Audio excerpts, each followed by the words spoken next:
Welcome to the Dynasty Dugout Show, a podcast covering all things minor league baseball. Get a front row seat to the action with everything you need to know about the future stars of Major League Baseball. And now, here's your host, Chris Clegg.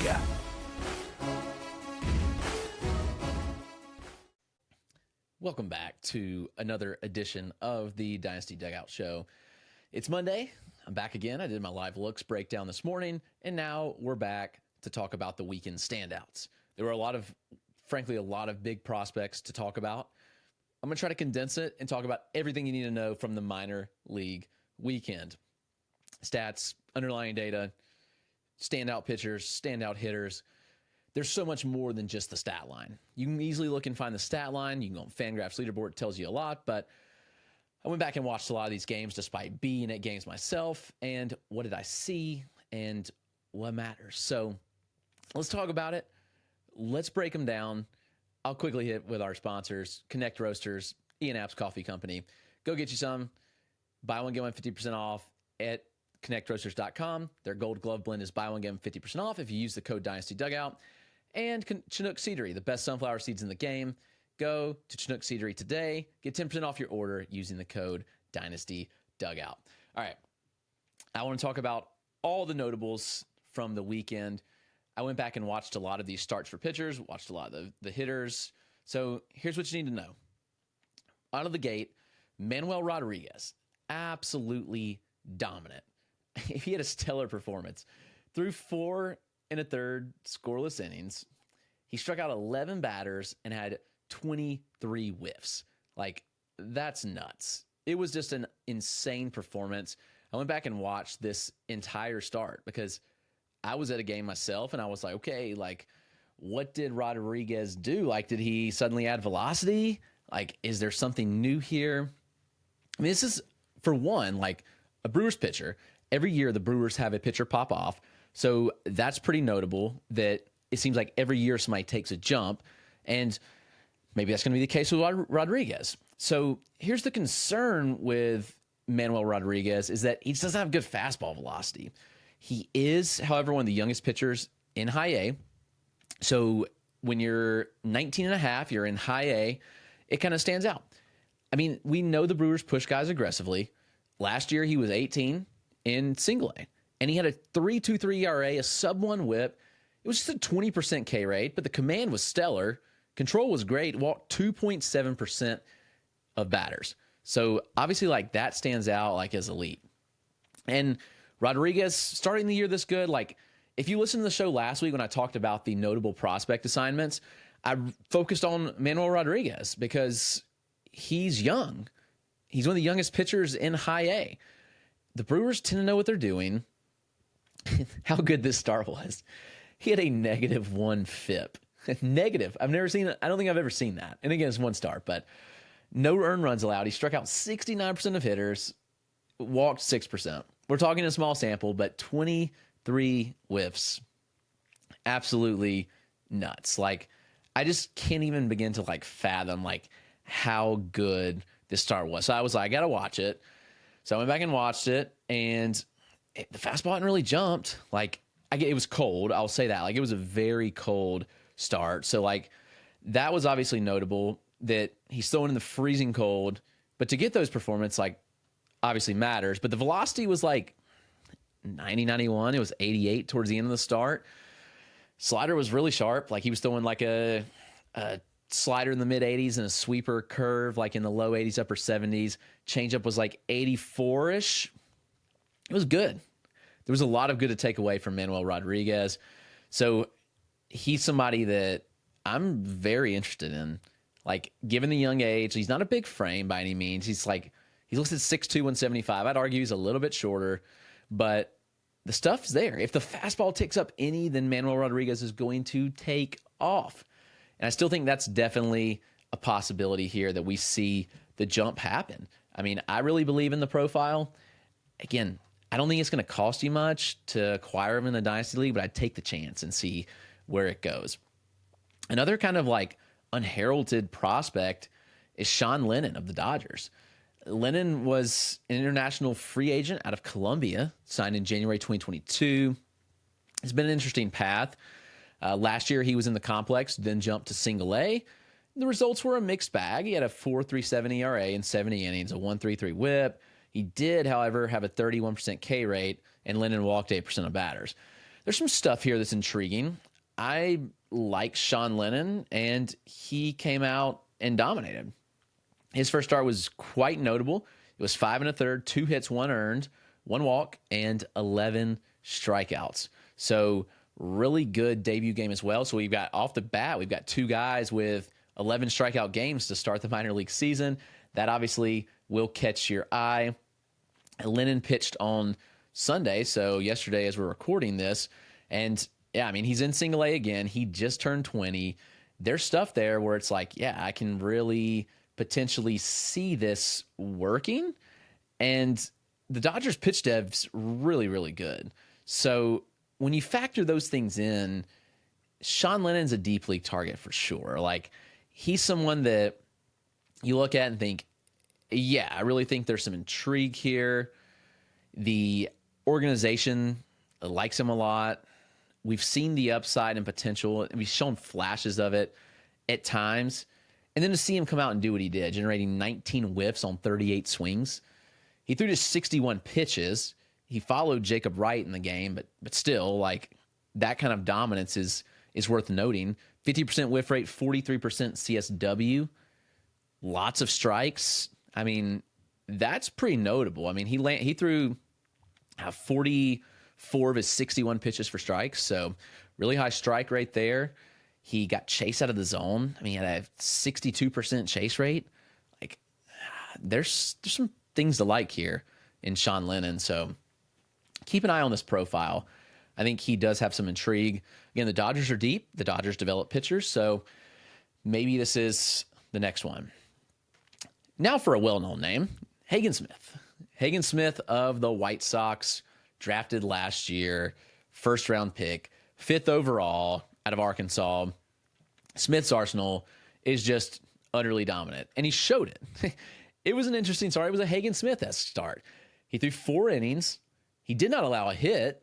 He walked 4 batters, allowed a run, but he struck out 10. So that stood out in a big way. 10 strikeouts, 4 walks, no hits, just a typical Hagen Smith start. And I said on Hagen Smith last year. I said on him in college at Arkansas. I said on him in his pro debut with Winston-Salem the first week of September. And it's an interesting profile. Like, there's no denying that the stuff is ridiculously good. He's shown it time and time again that he can pitch. Fastball's legit.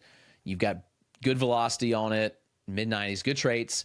Like, it's not like a high IVB pitch that like people want nowadays, but it's got good horizontal movement. It's got enough IVB to work. And he's a lefty is sitting in the mid-90s, like touching upper 90s. Like, that's pretty notable.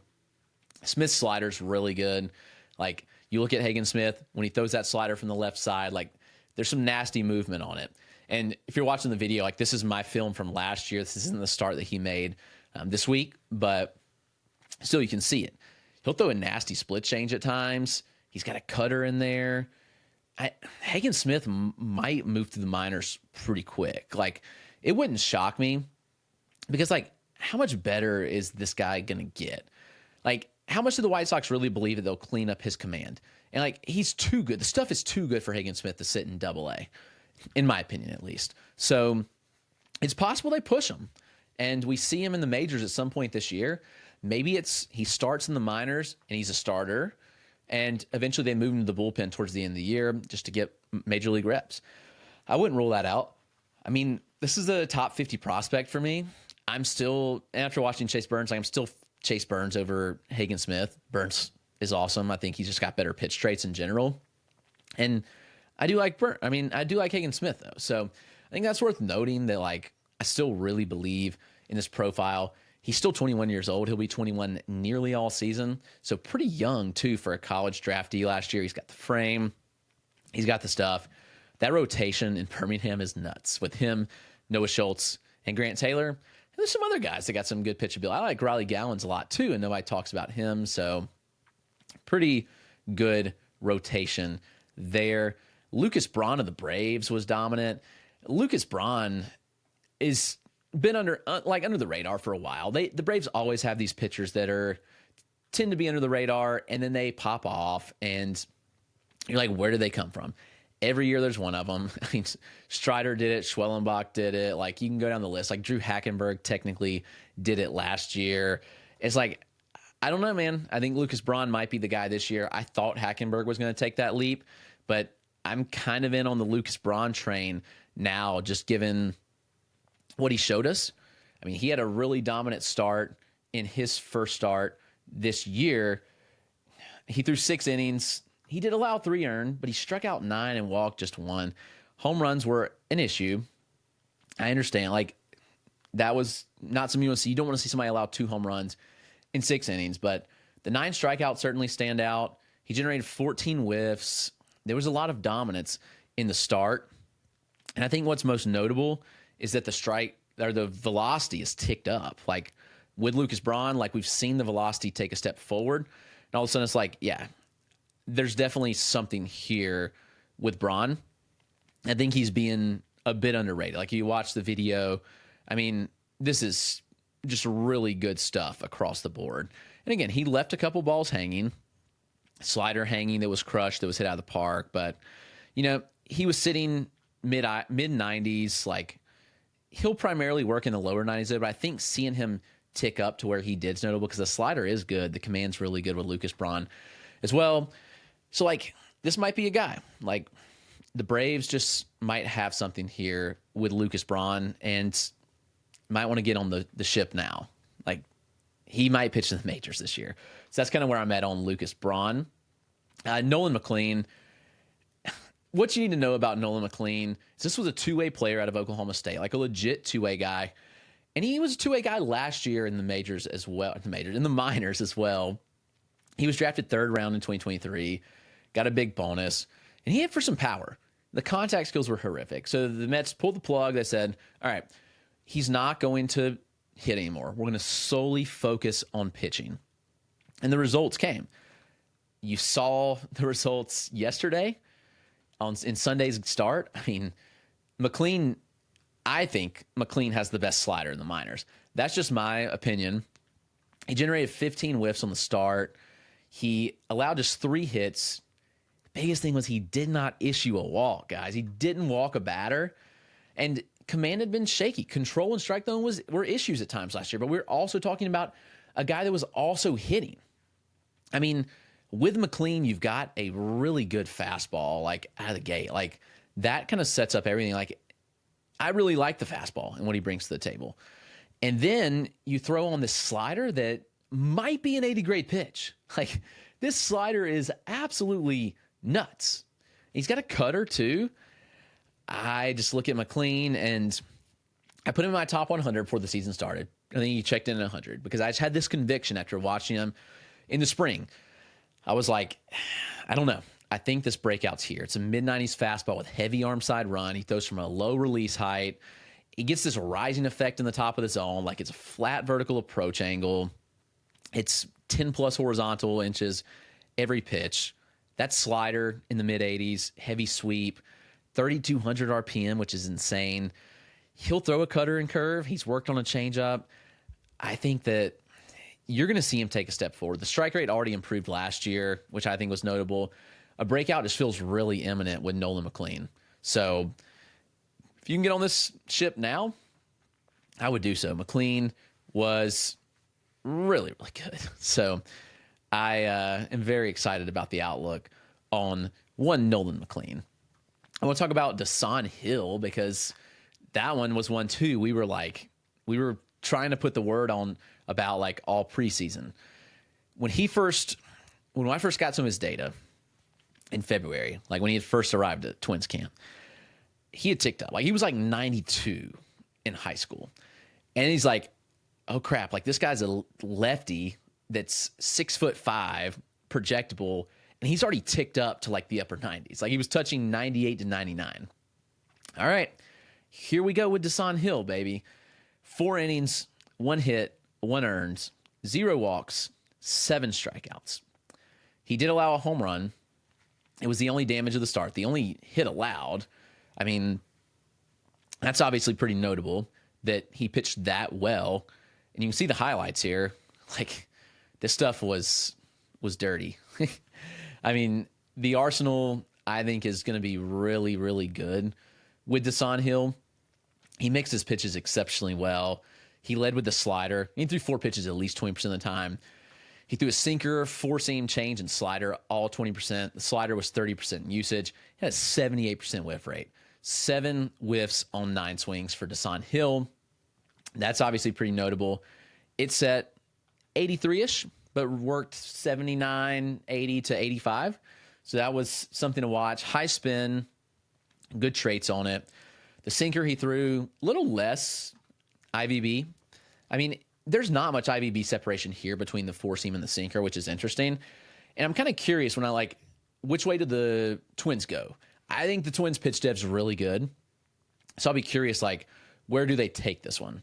And what do they do with it? Because I genuinely believe in Dasan Hill's ability to take steps forward as a starting pitcher. But they're going to have to figure out this fastball situation. I think you look at it and you say, all right, the foundation is we've got a lefty here. We've got a lefty that's 19 years old, and he's throwing in the upper 90s. Like, that's obviously a huge deal. So you've got something to work on. He averaged 96 on the sinker. He touched 97.6. The 4-seam was 95.6. It touched 96.7. But the release height is 6 foot. And so, like, the IVB on the pitch is like 15 and a half inches, and the sinker is like 14 inches. So like that's what I said. I want to see them differentiate the two pitches here. Changeup has good traits. I really liked what I saw. 15 inches of horizontal fade. So that's obviously pretty notable when you get that fade. And he's got some carry to it as well. It's an interesting changeup in the mid-80s. Curveball, like I say, didn't throw much, but it has depth and sweep, like negative 12 IVB, 12 inches of sweep. That's good. Slider had 10 to 11 inches of sweep with some decent depth too, like negative 3 inches of IVB. So good depth for the sweeper that sits 83. Dasan Hill's a big ball of clay right now. Like, this is an arm that you just want to be like, yes, like there is something here with this. This is somebody that looks like he can be a top arm at some point. So yeah, those are some breakdowns. Jack Hostetler, he's someone that I'll just hit on real quick. I mean, he's someone that had got some buzz preseason from the Brewers and they develop so well. He's in single A. I'll see him in a couple of weeks. So I'm hoping to catch him and Bryce Message. They're both good, but it was a really good start for Hostetler. He went 5 innings. He allowed just 6 hits, 1 earned, no walks, and 4 strikeouts. But there's good bat missing there. Fastball's in the mid-90s, which it looks really good. So, yeah, definitely interested in Jack Hostetler in deeper leagues. He's like a D3 guy, and they always find these guys. The Brewers scouting is second to none. So, tremendous work by the Brewers there. Let's hit a break, and then we'll get to some pitchers. All right, we're back. Hitters are a little bit different to dive into. With pitchers, like, you can get a better idea with them, like, just based on the fact that we've got pitch data. You can see changes much more imminent, and one start can be like, yeah, this guy all of a sudden has a new pitch, or he's got an increased velo, whatever it is. But hitters are a different beast because what is the change that we want to see with the hitter? Like, most stats haven't stabilized yet, obviously. But like Christian Campbell, like, we knew he added bat speed last year. Yes, that's great, but like, we don't have public minor league bat speed data. So you got to know someone, you've got to ask around and source it. But we can talk about the notable performances from the weekend and things that I think about them. Starting with last year's number 1 pick, Travis Bazzana. Phenomenal weekend for him. He's in Double-A, 15 plate appearances. He had 7 hits, 2 walks. He homered. He stole 2 bases. He had a double. Bazzana just did everything that you want to see. He's lifting the ball with authority. He's getting to the pull side. Like, Bazzana was underrated for a first overall pick. It's funny. They like first overall pick hype, and then all of a sudden people were like, oh, the pro debut was bad. Like, he had 122 plate appearance pro debut in high A, and it was bad. This guy had a long season in college ball. And then he's shipping to pro ball and he's riding buses everywhere. Like, it's a tough transition. And it's a long season, let's be honest. So he started a 765 OPS in his pro debut. But a lot of people are like, no way, this is not the top player in the draft. Like, you shouldn't consider him 1-1 in FYPD. I think they were wrong. I think he's the clear-cut one, always has been. Like, insert that meme there. Like, he always has been the guy. It's a plus feel to hit. It's plus plate discipline. I think it's above average, potentially plus power. And he's a plus runner at second base. Tell me where you can find that profile. It's hard to find a second baseman with those traits that Travis Bazzana has. So really, really good debut for him over those 3 games. Cal Karros of the Rockies. Karros is fascinating. Karros is one of the best defensive third basemen in the minors. So you get that out of the way right now. Like, Karros is a great glove. And so that obviously matters. The contact skills with Cal Karros are really, really good. And this weekend, man, a lot of it was Friday. I mean, I'll give you that. Like, his Friday night game was phenomenal, and he didn't collect a hit on the Saturday or Sunday games. But here's why I want to talk about him, because we still saw Cal Karros reach base multiple times. He reached base twice on Saturday and Sunday. So still reached base 4 times on Saturday, Sunday, despite not recording a hit. But on Friday night, he opens the game with a homer, and he opened the game, and Hartford's one of the most beautiful stadiums. Like, he opens the game with an opposite field, upper deck home run. Like, okay, I'm friends with their video coordinator. He said it was kind of a cheapie, but opposite field, upper deck shot, we got to give Karros credit there.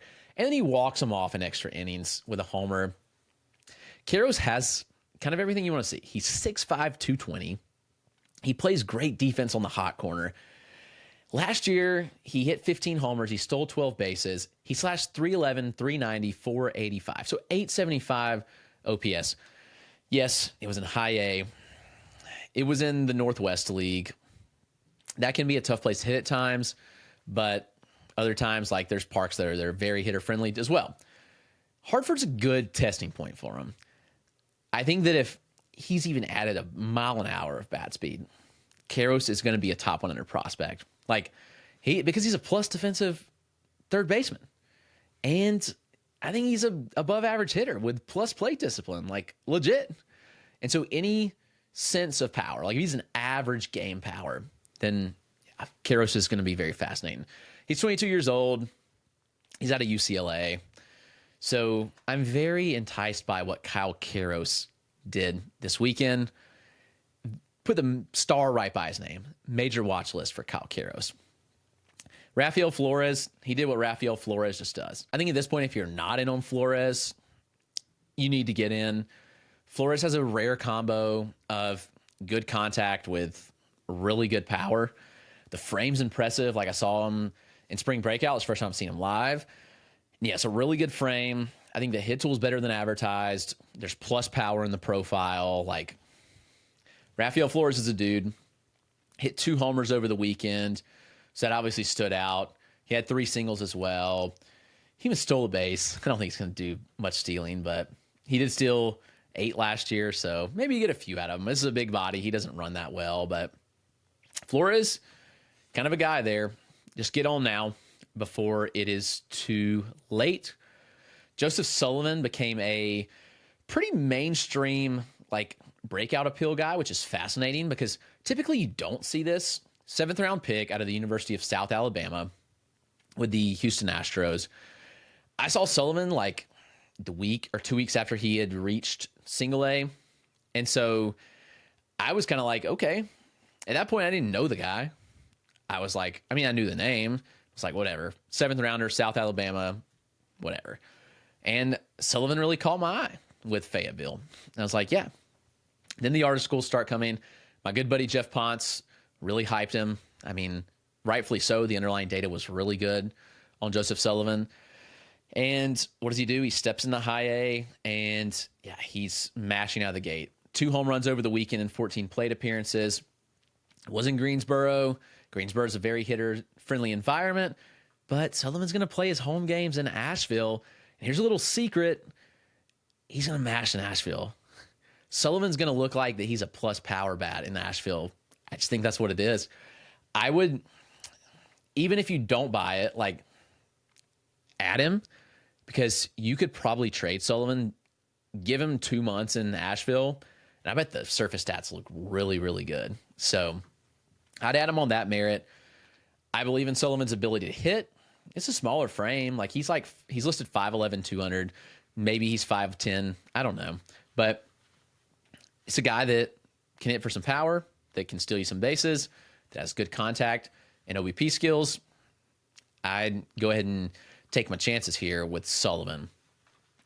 Esmerlyn Valdez, he's someone that I talked about that I saw in the backfield. So if you listen to my backfields episodes, it's like, yeah, this guy is standing out in a big way. Big body, good frame. He had 22 home runs in the Florida State League last year as a 20-year-old. If you don't know anything about the Florida State League, that's big power. The ball doesn't travel there. So 22 home runs and 435 plate appearances, absolutely plays. Like, that's big boy power. He's got a big boy frame. He just turned 21, by the way. He's in high A. He had a really, really good weekend. That caught my eye. He didn't strike out. Ks have always been a problem. He did not strike out once. He had a 30% K rate last year. So, yes, we're talking 3 games. I understand it. But then you look at it and you're like, okay, like, maybe, just maybe, there's something here. And I really felt like that. Like, I felt like there had been some improvements with the contact skills with Valdez, just seeing him. I saw 4 games of him on the backfields. So that was pretty notable. He has a 92% contact rate in the early going, and I'm not saying that's going to stick. I don't expect that to stick at all. But there's big boy power here in a big frame.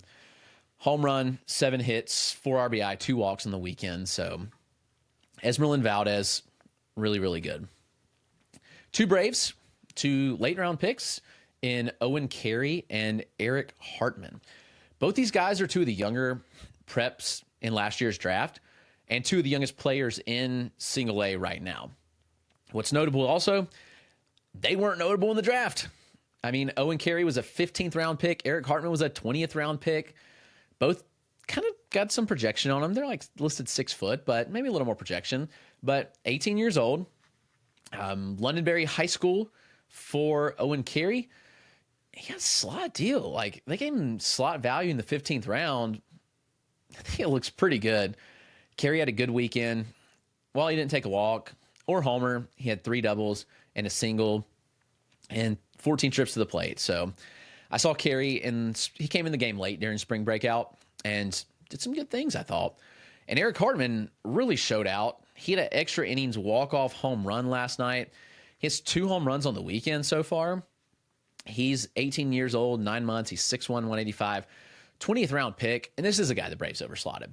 Hartman got a $337,000 bonus. Slot value in the 11th through 20 is $150K.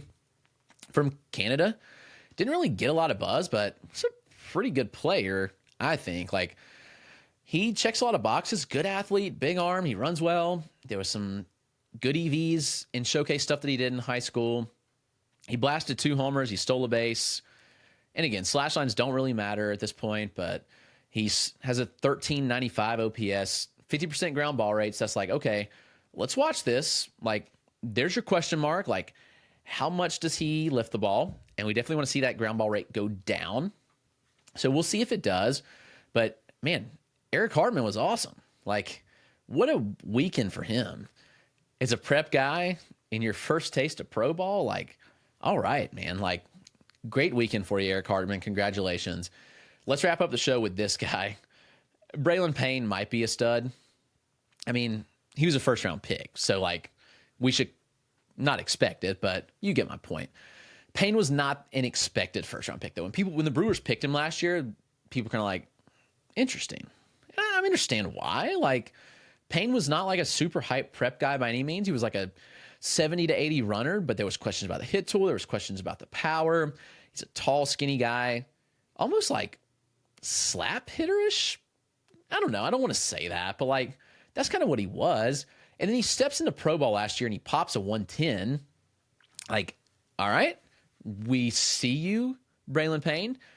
He got a lot of buzz this spring, and we're like, yeah, maybe this is him. And it's funny, I don't remember who in the Discord said it, but somebody was like, yep, can't wait for the overreaction. And it'd be like it's something like, Braylon Payne, it's a massive home run in his first game, and everybody goes berserk and talks about him as a top 10 prospect. Well, you know what happened? Braylon Payne homered in his first game, 103 off the bat. It was a shot. Like, this kid's still skinny. He's got a high waist. There's still room for him to fill out. But Payne did Braylon Payne things all weekend. He had a hit in every game. He had 2 hits on Sunday. He stole 3 bases in Sunday's game. So he's got homer and 3 steals so far. He's looking really good.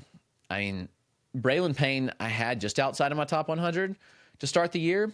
Just given, like, I want to see a little more. He's showing it. Like, he's doing everything you want to see so far, and the contact looks good. Braylon Payne's checking a lot of boxes. So I'm in on Braylon Payne. I think that you should be too. That's going to wrap us up. Thanks for tuning in with me again today. If you haven't subscribed, please subscribe. This is going to be an everyday thing. I will make my commitment to you is I will make the show better every single day. We'll talk about everything you need to know across the minor leagues. I will talk about my live looks. Listen, I'm going to be at the park multiple times a week. So I hope that I will be able to provide you like special insight and video that you can't get anywhere else. So thanks for tuning in. I do appreciate it much more than you know. But that's going to do it. I will talk to you guys soon.